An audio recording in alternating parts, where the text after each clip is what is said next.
परभणी शहरातील प्रियदर्शनी इंदिरा गांधी स्टेडियमवर आज 27 जानेवारी रोजी ट्विटर अकॅडमी कोटा पॅटर्न यांच्या माध्यमातून अकॅडमीच्या विद्यार्थ्यांसाठी क्रीडा स्पर्धेचे भव्य आयोजन करण्यात आले होते। विद्यार्थ्यांना उच्च शिक्षण घेत असताना त्यांना होणारा मानसिक ताणतणाव दूर होण्याच्या उद्देशाने ट्विटर अकॅडमीच्या वतीने विद्यार्थ्यांसाठी खास करून या क्रीडा स्पर्धेचे आयोजन करण्यात आले होते।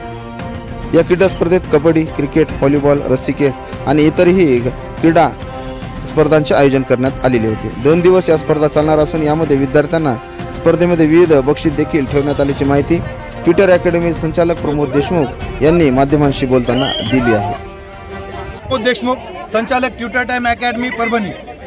आजच्या या नीट आणि IIT JEEच्या प्रिपरेशनमध्ये आमचे विद्यार्थी मानसिक ताणतणावातून मुक्त व्हावेत आणि पालकांमध्ये पण एक सकारात्मक मेसेज जावा या उद्देशासाठी आमच्या अकॅडमीतर्फे सर्व विद्यार्थ्यांसाठी मोफत खेळाच्या स्पर्धा परीक्षांचं आयोजन आम्ही करण्यात आलेलं होतं। यामध्ये क्रिकेट, व्हॉलीबॉल, कबड्डी यासारख्या व बॅडमिंटन, रस्सीखेच मुलींसाठी विशेषतः अशा सर्व खेळांचं आयोजन आम्ही केलेलं आहे।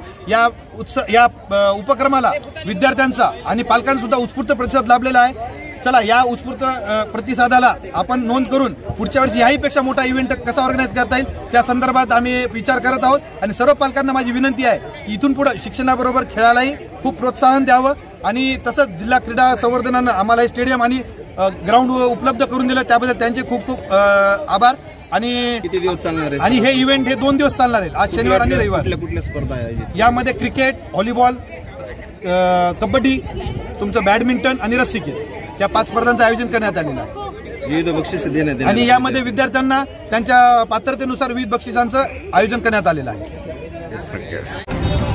आज 27 जानेवारी रोजी परभणी शहरातील डॉक्टर बाबासाहेब आंबेडकर यांच्या पूर्णाकृती पुतळा परिसरामध्ये संविधान बचाव समितीतर्फे लाक्षणिक धरणे आंदोलन करण्यात आले।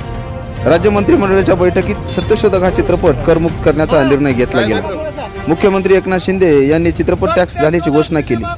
महात्मा फुले यांच्या जीवनावर आधारित असणारा सत्यशोधक चित्रपट कर्जमुक्त झाल्याची घोषणा झाली, मात्र त्याची अंमलबजावणी कुठेही झालेली दिसत नाही। याच निर्णयाची अंमलबजावणी करण्यासाठी लाक्षणिक धरणे आंदोलन संविधान बचाव समितीतर्फे करण्यात आले। यावेळी या आंदोलनात माजी आमदार विजय गव्हाणे, लोकनेते Vijay Wakude, doctor Dharmaraj Chavan, comrade Rajesh Kshirsagar, comrade Ganpat Bhishe, doctor Sunil Jadhav, DR Tupsundare, Ashish Wagde, Madhav Kankute, Dwarkabai Gandle, Ashabai Malsamendre यांच्यासह इतरही कार्यकर्त्यांची उपस्थिती होती। यावेळी परभणीच्या उपजिल्हाधिकारी अनुराधा धारकरी यांना निवेदनही देण्यात आले। या निवेदनात म्हटले आहे की महात्मा ज्योतिबा फुले यांच्या जीवनावर आधारित असणारा सत्यशोधक हा चित्रपट टॅक्स फ्री करावा, अन्यथा तीव्र आंदोलन यापुढे करण्यात येईल।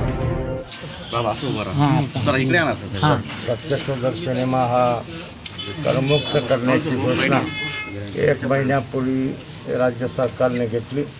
मुख्यमंत्र्यांनी विशेषतः सांगितलं की सदरील हा सामाजिक बदल घडवणारा हा चित्रपट आहे आणि हा करमुक्त आम्ही केल्याशिवाय करतो आहे। परंतु 1 महिन्यानंतर 1 महिना झाला तरीसुद्धा हा चित्रपट करमुक्त झालेला नाही। हे भारतीय संविधानाचा प्रजासत्ताक दिन आम्ही या ठिकाणी साजरा करत आहोत।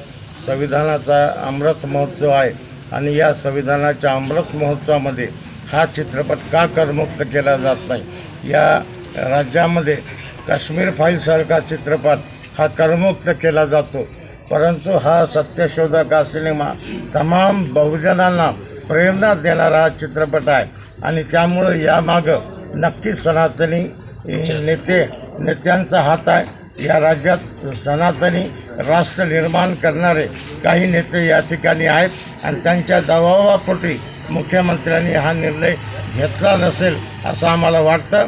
परंतु आम्ही सगळे बहुजन, सर्व आमच्या संघटना, आम्ही सगळे मिळून हा चित्रपट किमान या संविधानाच्या अमृत महोत्सव वर्षानिमित्त हा चित्रपट तात्काळ करमुक्त करावे, अन्यथा आम्हाला सगळ्या संघटनेच्या वतीनं आम्हाला आक्रमक असं आंदोलन करावं लागेल असा इशारा आज आम्ही या ठिकाणी